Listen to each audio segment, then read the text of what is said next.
Gold rate check చేస్తాను. అరే నా దగ్గర 30-40 లక్షలు ఉన్నాయిరా. లాస్ట్ ఇయర్ గోల్డ్ ప్రైస్ 6,000 ఉంది, ఇప్పుడు 7,000 అయింది.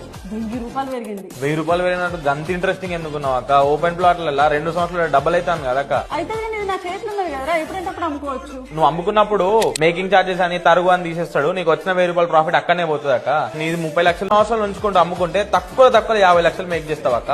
అప్పుడు నువ్వు అమ్మేటప్పుడు నీకు వచ్చిన 20 లక్షల ప్రాఫిట్ మేకింగ్ ఉండదు, తరుగు ఉండదు, ఏం పోదు. మరి అసలు నాకు ఎట్లా తెలుస్తుంది అమ్ముడు పోతుంది అని చెప్పేసి? రైట్ క్వశ్చన్ అక్క. ఇప్పుడు నువ్వు చూసేటప్పుడు నువ్వు బయ్యర్ అక్క.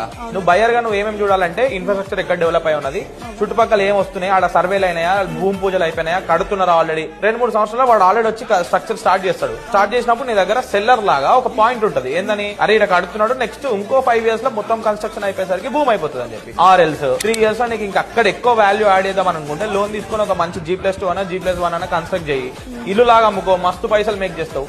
ఇట్లాంటి కొత్త కొత్త ట్రిక్స్ ఆలోచించి కానీ ఇంకెన్ని రోజులక్క ఈ పాతకాలం థింకింగ్, గోల్డ్ కొనుక్కోవడము, దాచి పెట్టుకోవడం, అమ్ముకోవడం. ఉన్న సేవింగ్స్ ని రైట్ వేలో యూజ్ చేసుకోండి. ఎక్కడైతే వాల్యూ మీకు వస్తుందో, ఎక్కడైతే ఇంకా ఎక్కువ డెవలప్ కావడానికి ఛాన్స్ ఉందో అక్కడ పెట్టుకోండి. రియల్ ఎస్టేట్ లో ఎంటర్ కాండి, అక్కడనే పైసలు ఉన్నాయి.